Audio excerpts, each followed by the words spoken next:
Halo, kembali lagi bersama Dengar Bareng Dengar Rupa. Kita sudah memasuki episode kelima dan masih membacakan buku dengan judul Seni Rupa Modern Indonesia, esai-esai pilihan yang disunting oleh Aminuddin TH Siregar dan Enin Supriyanto. Pada episode kali ini, kita akan membacakan esai yang ditulis oleh Trisno Sumarjo dengan judul Penghidupan Seniman. Saya akan mulai membacakan. Seni Buah Kejujuran. Akan saya ceritakan kepada Tuan beberapa segi kehidupan seniman. Tidak akan saya katakan bahwa seniman itu manusia istimewa dengan rasa dan pikiran serta kehidupan yang istimewa. Tetapi lebih tepat saya katakan, dia adalah orang biasa yang mempunyai satu keistimewaan. Seperti juga tiap orang ada keistimewaannya. Saya mulai dengan mengatakan bahwa seniman adalah orang biasa seperti Tuan sendiri.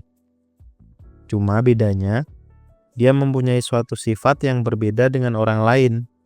Sifat ini ialah bisa merasakan seni dan bisa membuat barang seni. Seni itu dilihatnya di mana-mana.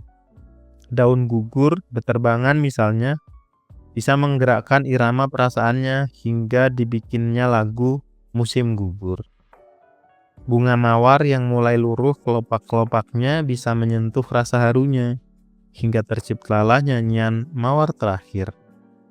Kesedihan, kegirangan, cinta kasih, kematian, perjuangan bangsanya, dan lain-lain, perasaan yang pernah dia alami setiap insan, bisa menghasilkan buah-buah seni.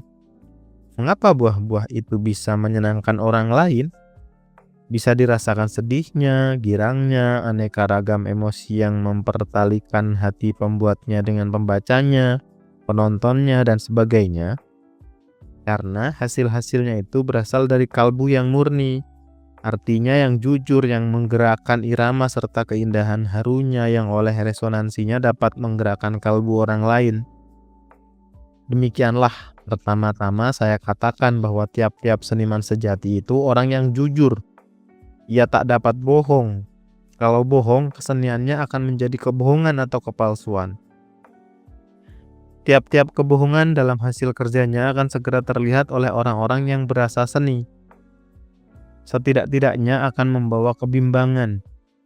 Pernah disebut orang dengan tepat, kesan jari, finger drum, dari seorang pencuri yang berakibat bahwa akhirnya kita ketahui pencurinya.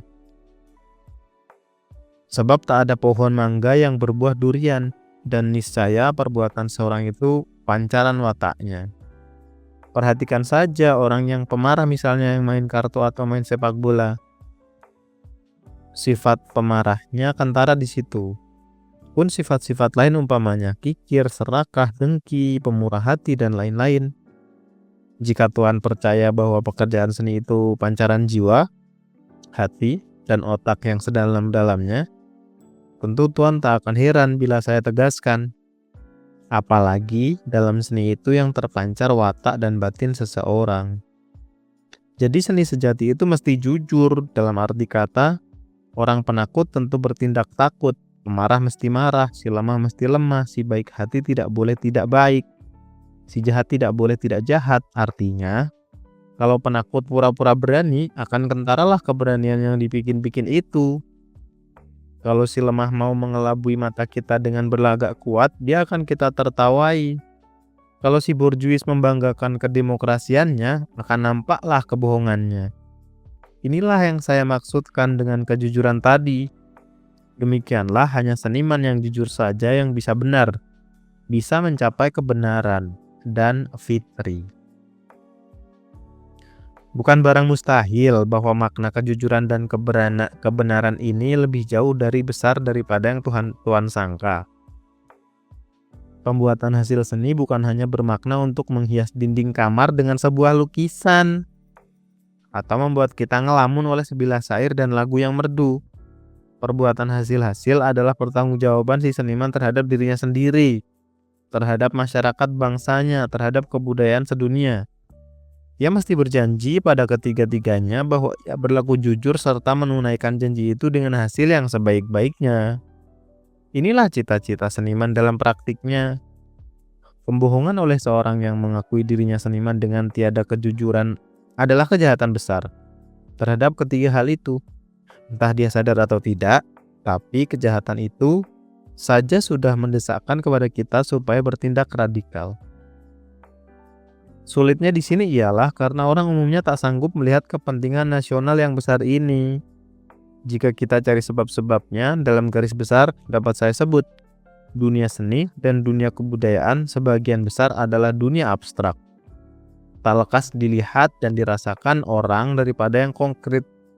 Orang lebih lekas ingat pada perebutan kursi, pada perut kosong, daripada ingat pada cita-cita kesenian kebudayaan yang sulit untuk dipahamkan. Seni buah penderitaan. Saya menegaskan bahwa pekerjaan seni adalah akibat kebutuhan yang tak dapat dipaksa-paksa dan sesudah terlaksana akan memberi kebahagiaan pada pembuatnya. Dan keadaan di tanah air kita banyak menghalang-halangi dia melaksanakan pernyataan hidupnya itu. Syukurlah, tiap makhluk mempunyai naluri hidup untuk bertahan diri terhadap kesulitan serta penindasan. Dan kian kuat pribadinya, kian besarlah juga daya kesenimanannya. Maka di samping akibat-akibat yang merugikan kepada kesengsaraan hidup itu ada pula maknanya yang menguntungkan. Zaman yang penuh kesukaran menggembleng kita menjadi makhluk-makhluk yang lebih tahan ujian daripada beberapa angkatan yang mendahului kita. Itulah sebabnya kita saksikan di tanah air kita tumbuhnya pribadi-pribadi yang mengandung benih bagus untuk perkembangannya. Lain dari kemajuan seni di negeri Belanda dalam abad keemasannya, abad ke-17. Lain dari zaman Rokoko di negeri Perancis, perkembangan seni modern Indonesia tidak di waktu ada kemewahan, tetapi malahan di waktu kita serba kekurangan. Mengalami perjuangan, bencana, penderitaan, ialah di waktu bangsa kita yang telah lama sekali menderita kemiskinan, kemunduran akhlak, serta kekurangan pengetahuan itu sekonyong-konyong meletakkan ke atas pundaknya suatu tugas yang berat sekali dan menghendaki keuletannya. Maka hasil kesenian pun banyak sekali merupakan hasil penderitaan. Akan kami tinjau ini lebih lanjut di akhir tulisan ini. Seni dan sikap hidup. Sekarang marilah Tuan lebih dulu ikut saya menyingsingkan layar dan masuk ke dunia seniman. Saya ajak Tuan ke tempat bekerja pelukis, sanggar namanya. Ruangan itu kerajaannya, di mana ia memerintah sesuka hati dan tiada mau diperintah orang lain. Kalau Tuan hendak memaksa dia memakai warna kuning misalnya, padahal dia mau memakai warna merah, maksud Tuan akan kandas. Barangkali Tuan akan heran mengapa ia menggambar orang tidak persis seperti orang, atau membuat sapi dengan warna hijau, atau dibikinnya bentuk-bentuk yang tidak karuan, berbeda sekali dengan apa yang Tuan lihat sehari-hari. Tapi Tuan lupa bahwa dia sudah mempunyai konsepsi sendiri sebelum memulai pekerjaannya. Mempunyai angan-angan, bahkan impian sendiri yang tak jarang berlainan sekali dengan apa yang Tuan alami dengan panca indera Tuan. Konsepsi, angan-angan, serta impian itu hendak dijelmakannya dengan kain dan cat, dikendali oleh segala tenaga batinnya. Itulah yang menggerakkannya dan itu sebabnya ia tak mau terganggu dan sering mau lepas dari bentuk-bentuk. Banyak sekali seniman yang sangat kuat jiwa individualistisnya, tak mau dikekang, ingin lepas sebebas-bebasnya. Karenanya ia banyak berpikir, hendak kreatif, kritis, dan tidak lekas puas. Tak sedikit pejuang kemerdekaan seluruh dunia adalah seniman. Mereka membenci konvensi yang dipaksakan, adat istiadat serta agama yang tegang dan terlalu dogmatis. Apalagi penjajahan, penindasan serta kelaliman. Karenanya ia berjiwa peri kemanusiaan hingga tak ada seniman yang suka pada kejahatan dan pembunuhan. Individualitasnya beriringan dengan kemauan kerasnya untuk melaksanakan konsepsi, angan-angan, serta impiannya sendiri itu tak hanya dicapai dalam pekerjaan seninya, tapi juga dalam segala cara hidupnya. Tak jarang ia dinamakan orang aneh yang berlainan sekali tingkah lakunya dengan orang lain. Memang ada sudut seniman yang gemar menarik perhatian orang dengan kelakuan aneh-aneh. Misalnya membiarkan rambutnya tumbuh panjang atau memakai pakaian yang mencolok mata, atau dengan sengaja memperkosa adat-adat masyarakat dengan tiada alasan.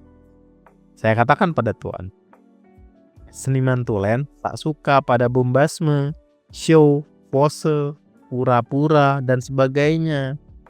Cukuplah jika saya ambil perbandingan bahwa seorang pendekar pencak budiman pun tak suka mempertontonkan kepandaiannya. Jika memang tidak ada tempatnya, seniman tulen bekerja dengan tiada gembor-gembor. Bukan pujianlah yang dicarinya. Tak ada pamriknya. Selain membuat seni, tempat ia berkecimpung dalam kebahagiaannya. Kalau Tuan menyangka bahwa ia senang bila mana buah kerjanya dibeli orang, meskipun bagaimanapun mahalnya, Tuan hanya sebagian kecil saja mendapat kebenaran. Kalau saya sebut bahwa ikatan batin seniman pada hasil karyanya itu sama atau sangat dekat persamaannya dengan ikatan batinnya terhadap anak atau istrinya yang dicintai, Tuan mungkin geleng-geleng kepala. Tetapi begitulah sesungguh-sungguhnya. Oleh kejujurannya, ia dibawa ke suatu alam pikiran dan rasa yang membawanya pula ke sikap hidup tertentu yang tak jarang jauh berbeda dari sikap hidup orang lain. Dia bisa terharu oleh sekilat cahaya matahari yang singgah di air, oleh rumput yang tumbuh di celah-celah batu, dan lain-lainnya yang menurut pandangan orang sehari-hari disebut remeh-temeh. Dia paling taat mendengarkan bisikan sukmanya, gemar dan awas menangkap kebenaran dan keindahan yang terkandung di pangkuan alam, di hati manusia, dalam sifat-sifat berbagai binatang dan benda di sekelilingnya.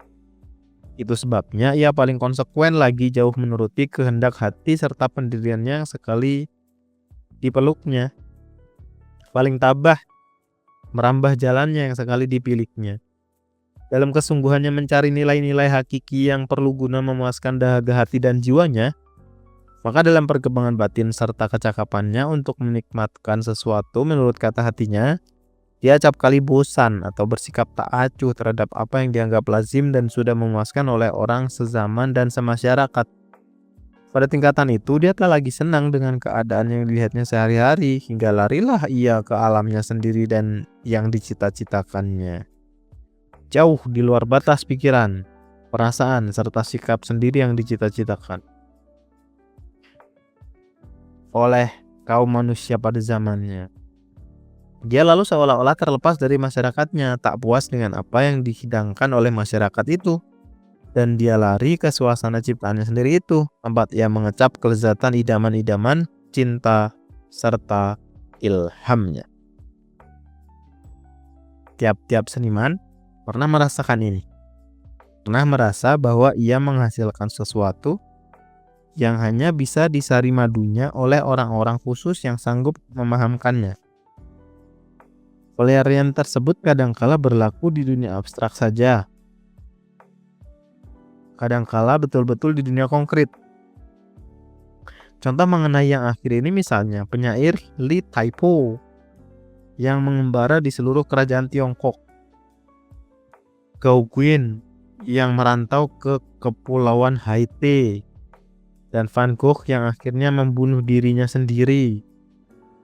Contoh belakangan menunjukkan bahwa pelarian ke dunia konkret dan abstrak, tempat si seniman mencari kenikmatan serta kepuasan bagi dahaganya yang fitri itu, tak selalu berlaku dan berakhir dengan kesenangan. Bahkan sering dengan kepedihan, sampai-sampai pada ajalnya. Begitulah dia bisa menjadi korban dari sifat-sifatnya sendiri yang khusus itu. Pada seniman yang cukup berarti, apa yang dicapainya dalam dunia khususnya itu mungkin merupakan hasil-hasil yang baru diakui oleh angkatan-angkatan manusia sesudah dia sendiri mati.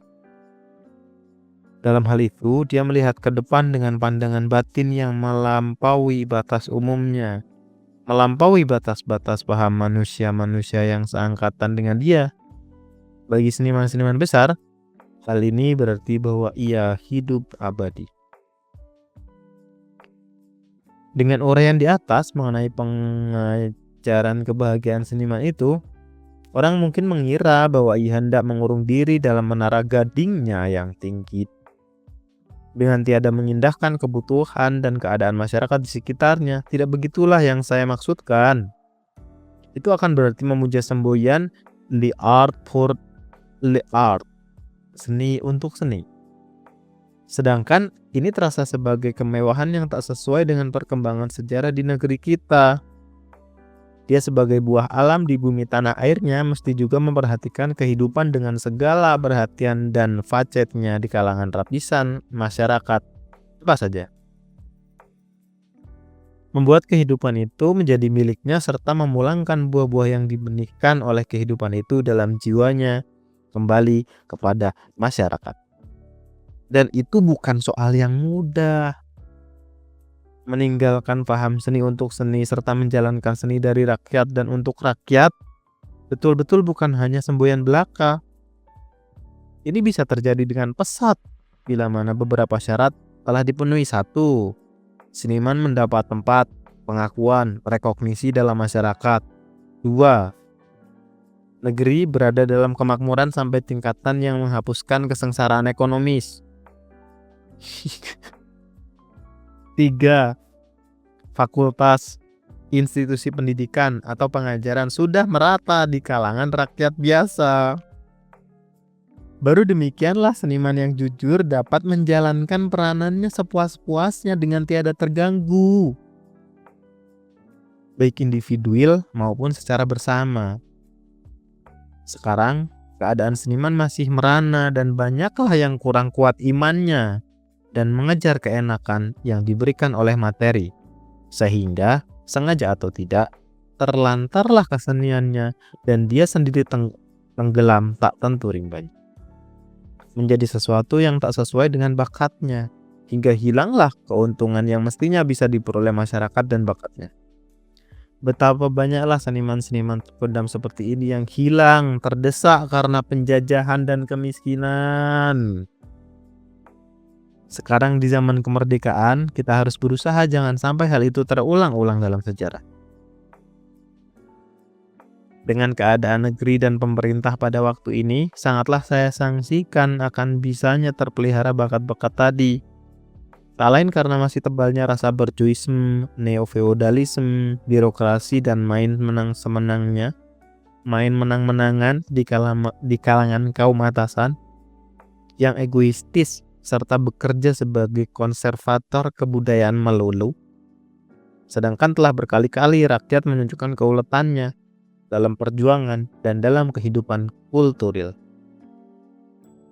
Suatu keajaiban yang mencerminkan keuletan kulturil rakyat itu ialah di Pulau Bali misalnya. Di sana pernyataan kehidupan seniman itu merata di antara rakyat, sudah mendapat tempat, bahkan menjadi darah dagingnya. Sedangkan faktor-faktor kemakmuran dan pendidikan belum lagi terjamin sebagaimana diinginkan. Ini disebabkan jiwa kesenimannya di situ telah menjadi unsur intrinsik dalam pernyataan hidup rakyat. Menjadi bagian dari keadaan sehari-hari, suatu kemenangan naluri dan intuisi atas materi. Kemenangan juga dari pribadi, rasa seni dan rasa kerakyatan atas formalisme, birokrasi dan borjuisme, atas rasio abad ke-20.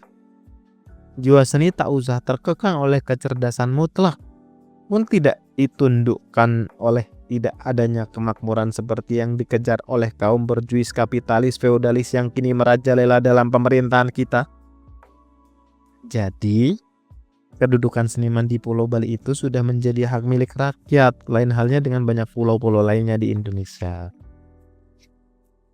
Seniman dalam masyarakat. Kebahagiaan pelukis ialah jika ia mempunyai cukup bahan-bahan untuk bekerja. Bisa melukis di sanggarnya, di sawah, atau di jalanan. Pada hakikatnya sama halnya dengan kebahagiaan seorang nyonya rumah. Jika ia bisa tinggal di rumahnya dengan nyaman, dengan perabot-perabot yang cukup dan anak-anak yang manis. Sama halnya dengan pegawai kalau ia bisa memberi uang belanja yang cukup pada istrinya. Tapi penghidupan seniman secara luas-luasnya masih terasa janggal bagi masyarakat kita. Ini mendatangkan rintangan bagi seniman itu. Mungkin mematahkan semangatnya, karena ia tak mungkin hidup dari buah seninya saja. dan tak ada dorongan dari luar dirinya yang memperkuat ketabahannya. Di samping idealis, ia juga seorang realis.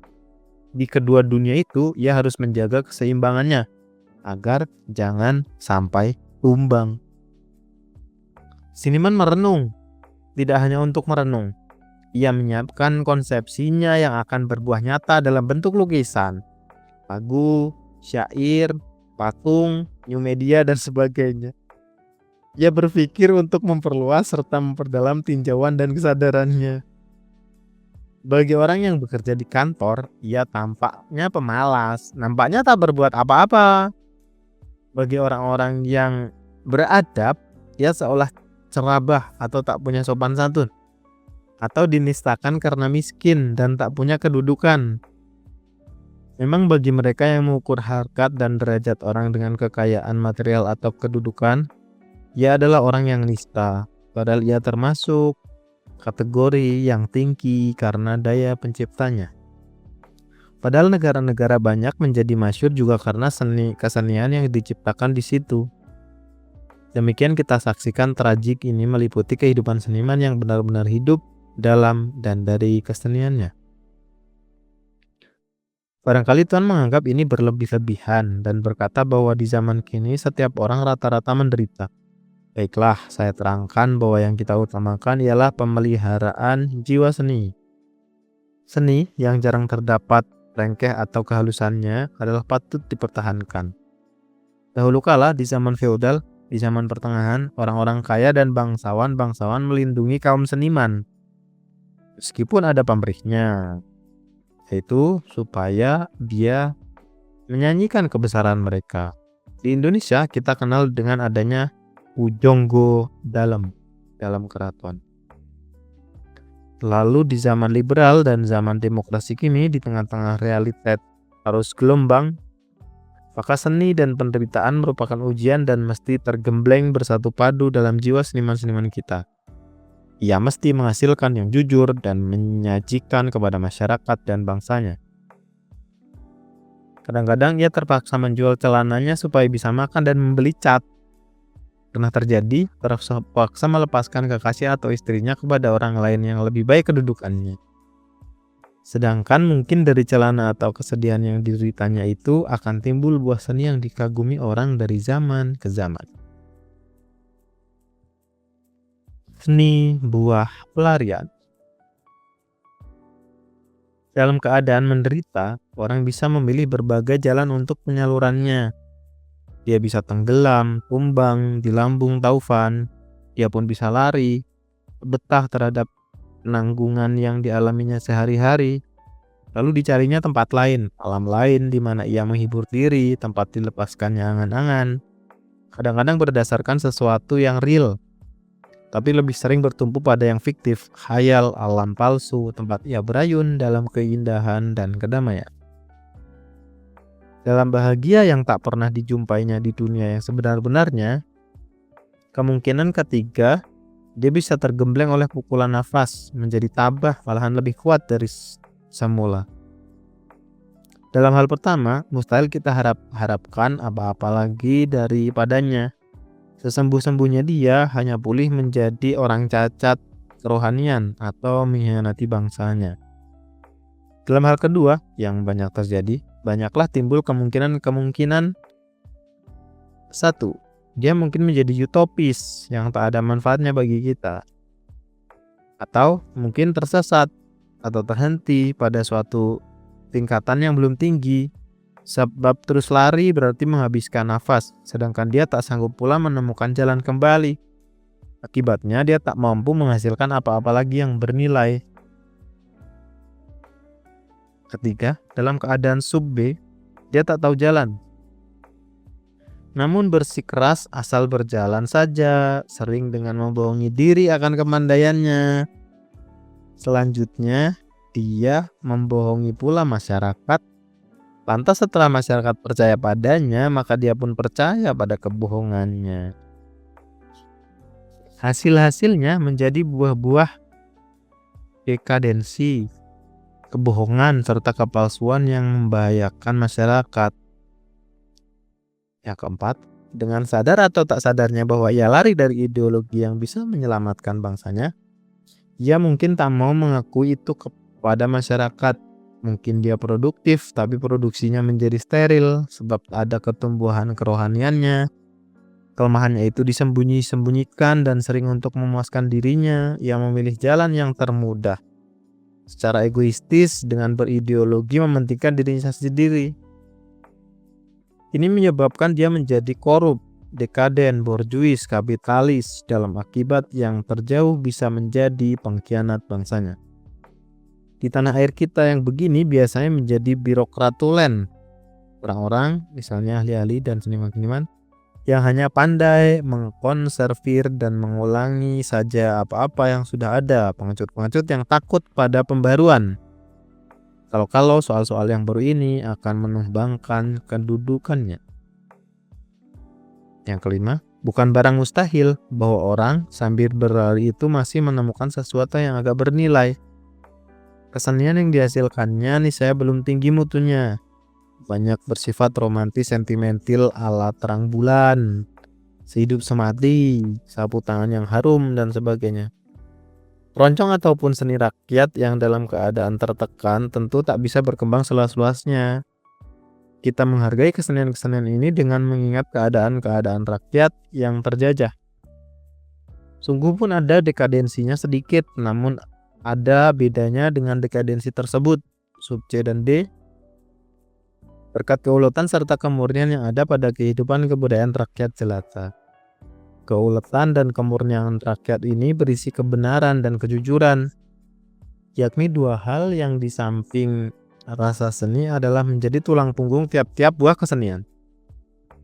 Walaupun kini masih dalam keadaan bersahaja, tapi dalam udara kemerdekaan yang mulai kita kecap ini, mungkin sekali kesenian jelata akan berkembang menjadi seni yang 100% bernilai. Hal mana tak mungkin sama sekali kita harapkan pada kesenian borjuis dekaden, seperti kesenian pelukis-pelukis Dullah dan Basuki Abdullah. Kesenian yang timbul dari abad sub E ini satu-satunya yang kita harapkan dari dalam keadaan pelarian. Dalam hubungan itu adalah jahat sekali, rakyat sudah mengalami penjajahan putih dan kuning, kini terjajah seoleh sawo matang. Hal mana sudah mulai nampak dari mata kita.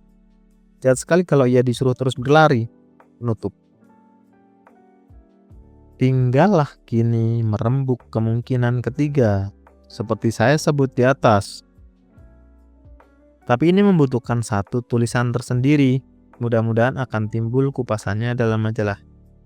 Kupasan itu hendaknya mengandung tinjauan tentang daya kreasi, baik mengenai kerakyatan maupun individual. Contoh-contoh untuk terakhir misalnya tercermin dalam hasil-hasil seni lukis dan seni sastra kita pada waktu ini. Kecuali kekuatan pribadi, maka salah satu dorongan terkuat bagi daya kreatif itu ialah kemerdekaan jiwa yang sudah disadarkan dan dilaksanakan oleh kaum pencipta tadi. Kalau hal itu sudah merata di kalangan rakyat, barulah benar-benar kita menghadapi zaman gemilang.